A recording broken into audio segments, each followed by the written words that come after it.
So welcome to my allotment. It's the middle of November-ish and I'm just going to take you for a little tour around my allotment, and I'm going to be showing you the autumn jobs that I'm doing at the moment. So I've got my lovely leeks here. Now I obviously need to keep these weed free, but today I'm just going to be digging a few to take home to eat. I think I've said before, I literally dig the bigger ones first and then leave the smaller ones to try and swell out. So I'm looking for the ones that have filled out quite a bit. Take the fork down nice and deep and lift them up. So they could obviously get a little bit bigger, but like I've said before, if you leave them until they're all big, it'll be too late and they'll start to bulk.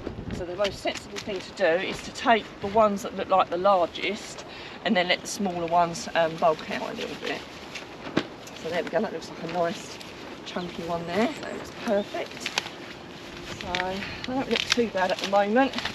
I've got a little bit of rust on them, but nothing that's causing me any concern. You often get a little bit on the leaves pretty much most years, if I'm honest.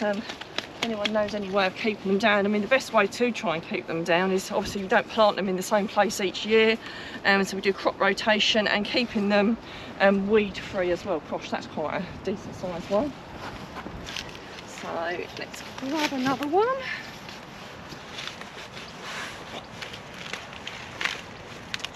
There we go. I think one more and then that will do me. I literally dig what I need. So I don't go digging loads and loads of them.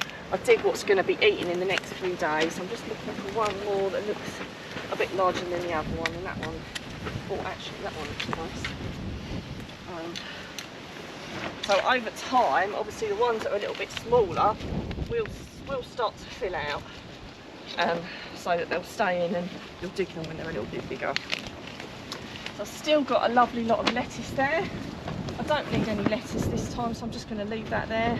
Who knows how long that's going to last, but I'm grateful for every single day that I get, because obviously if the frost comes it might all go.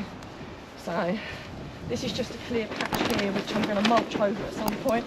Got some tiny little spring onions there which I'm going to just leave in there to overwinter, and I've still got some beetroot and some carrots. I'm fine for beetroot and carrots at the moment, so I'm just going to leave them there. And I have copious amounts of parsley at the moment, and I also have some at home, so any ideas of what I can do with a glut of parsley would be very welcome. So as we move down, I'll put my basket down. Because it's autumn, this time of year, if I've got an area which hasn't got anything in it and I haven't got any plans for it, then I cover it with a weed membrane. So I had my potatoes here and I dug them out.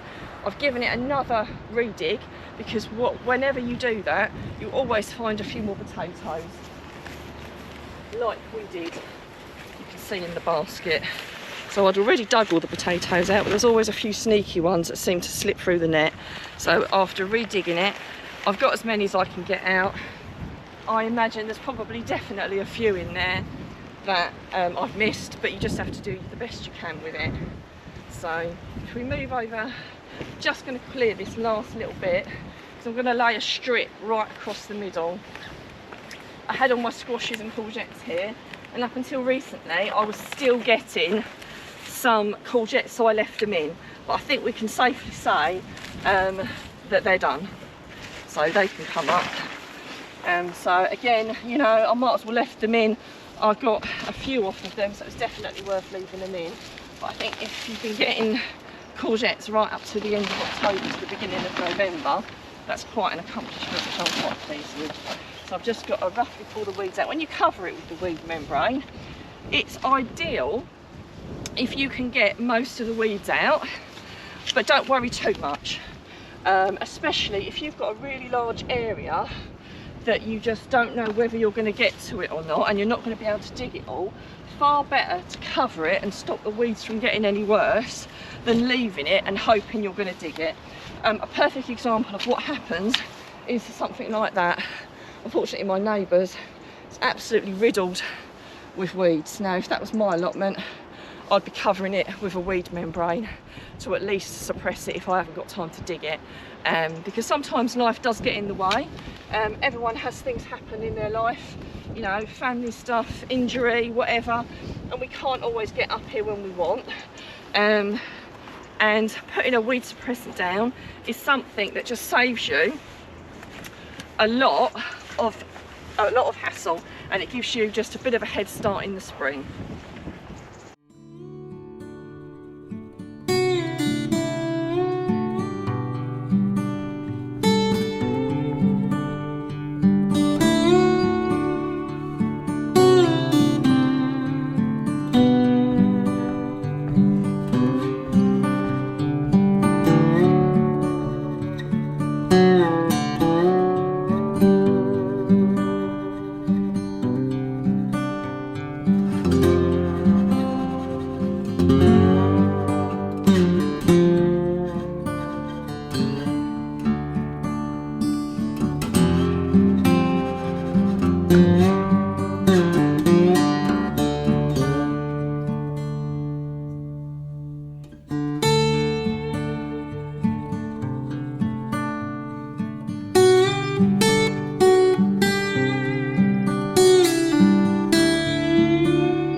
That's it all roughly down. I will put a few more bricks down and a few more other things to weight this down. You can pin them into the ground, but my experience of that is often the pins break off, so I generally just weight mine down. And you will need to weight it down quite a lot because the wind can really catch it, and the last thing you want to do is lose a bit after you put it down. Now when I put it down, I take it right up to the edge of the path. In fact, I overlap it a little bit, because what the last thing I want, because I've got grass paths and I quite like to keep grass paths, is my grass path growing into my veg patch. And the good thing about overlapping it over the edge, that also stops that from happening as well, which again saves you a job in the spring, because what you find is any little bits of grass that aren't very rooted in, if you don't cover it or dig them out, they root in even more, even harder than they were before. So it's definitely worth doing that. I had quite a long bit here, so I've had to overlap it, and there's every chance I'm going to move this around a little bit as I remove some of these other bits and put some more down. But this is basically just the start, so that, you know, I don't get my allotment doesn't get out of control by the time we get to the spring. So this weed suppressant stuff is brilliant because I use it year after year. I put it down and I lift it up, I put it down and I lift it up. It's so reusable and really handy, and ever since I've been using it, it's saved me such a lot of time, which is absolutely fantastic. So as we move on, we've got the onions and the garlics, which they're absolutely coming on beautifully. If you've not put any onions and garlics in that you want to overwinter, you have still got time to do it, but do get them in quick. You don't really want to be leaving it as late as December, even though the packet says December. Personally, I'd get them in October, but if you haven't got them in October, get them in November. So we've got a really lovely selection of chard here, which is going to feed me all throughout the winter, which is absolutely fantastic. I've never grown chard before. It's well worth growing because it's so versatile and it just keeps coming all the time. So as we move over here, I don't know if we can see my Brussels. They are still a little bit too small, but look, we have got little Brussels forming on here. So I really want to eat my own Brussels for Christmas Day, but I don't know whether it's going to be possible. I might have to eat tiny pea-sized ones just so I'm eating my own. And my purple sprouting in there, again the same thing. It suffered a bit from white fly, but it does seem to be all sprouting back again. So hopefully I will get something for Christmas. But yeah, to get my own Brussels for Christmas Day would be absolutely fantastic. Kale is absolutely fantastic. You probably saw in my last video I have recovered it because the birds started attacking it. So we've put a cover back on it just to protect it, and that's going to feed me all through the winter as well. And the amazing broccoli, which I've never had before. Again, I've still got, every week I pick off a load of these shoots. Like I said, this was a basic Calabrese variety, which is only really designed to create one big head, but it's actually turned into my own version of purple sprouting, which is absolutely fantastic. A little bit of white fly, but nothing that washing it off in the sink won't cure. And so all the time this keeps growing, I'm going to keep eating it and be very grateful of it as well.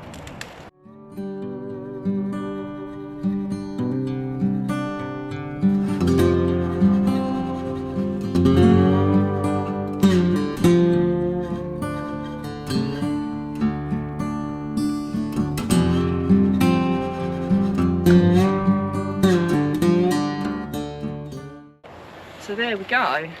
That, I think you'll agree, is a really decent amount of broccoli. There's a few bits that look a little bit tatty, which I personally wouldn't eat, little bits like that. But even if I'm not going to eat it, I still pick it off, because if I don't pick it off and it goes to seed, it will stop any more from forming. You know, if it starts to go out into bloom, it's going to send a message to the plant that it wants to produce seed and not broccoli. So even if it looks a bit shabby, I'll pick it off anyway. I'll just have to compost that. So a job I'm doing today is pruning my blackcurrants. So it's a really good time of year to prune your blackcurrants. So what you're trying to do is you're obviously trying to secure a lot of fantastic fruit for next year. So the bits you're leaving, so you'll have some new shoots, which you should hopefully have one. I've got some lovely new shoots coming through here.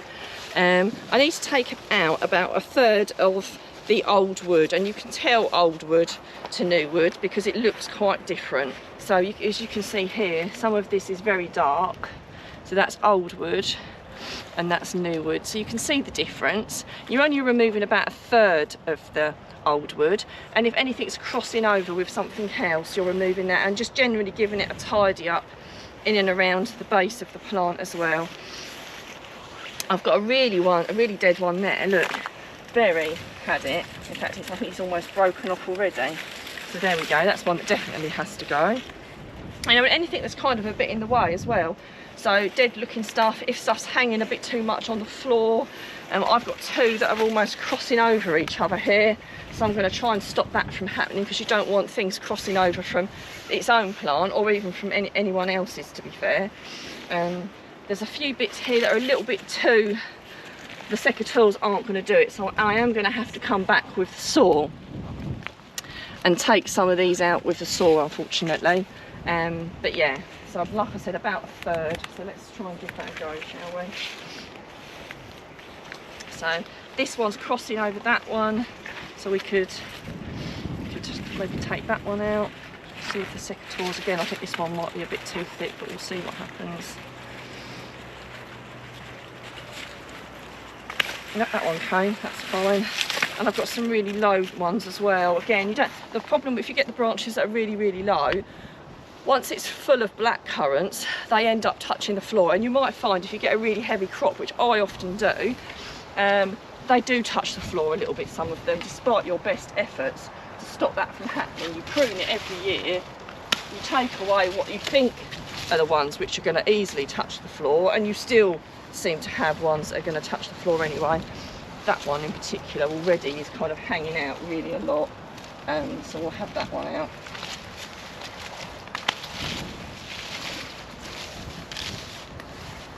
That one's broken off, half hanging off, so damaged one. So yeah, anything that's damaged, obviously get rid of it, because it's not going to do you any good. Get rid of any, I've got lots of little bits that have all grown up in between as well, to get rid of any of this dead stuff. I think I might have had a bit of bindweed growing up, and bindweed I think is the bane of most allotment people's lives. Despite your best efforts, you get a little bit of bindweed, unfortunately. Right, so we've got some crossing over there, so what I'm going to do is I'm going to take the lower one out.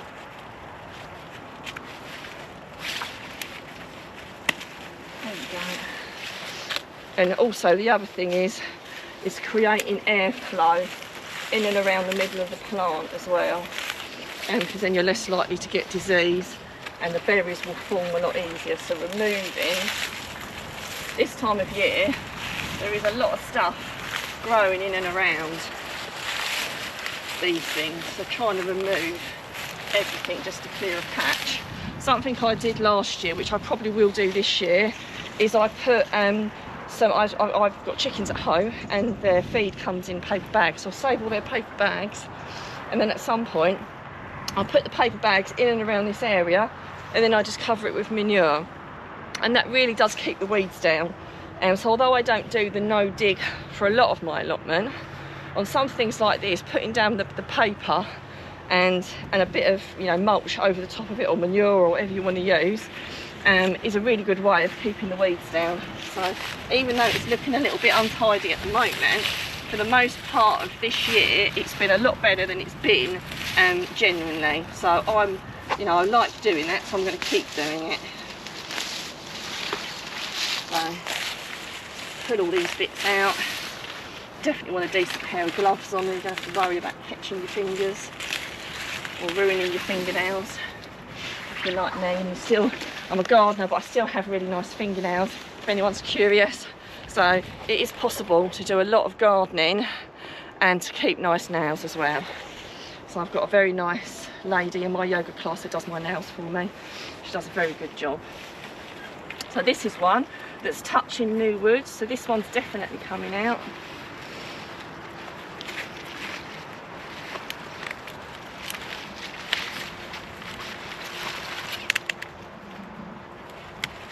So although it seems a little bit brutal, it's really very necessary to do this to keep the plant fruiting really, really well. I've done everything I can with the secateurs, and I'm really going to have to come back with the saw to finish this off. But I think you get the idea. It's basically taking a third of the old wood out, making sure things don't cross over, and removing all the weeds and the bits all from in and around the plant to give it good air and good air circulation. Now I really hope you've enjoyed the tour and my autumn jobs. If you've enjoyed what you've seen, if you could please subscribe if you've not already done so, and like, and tell me what you like most.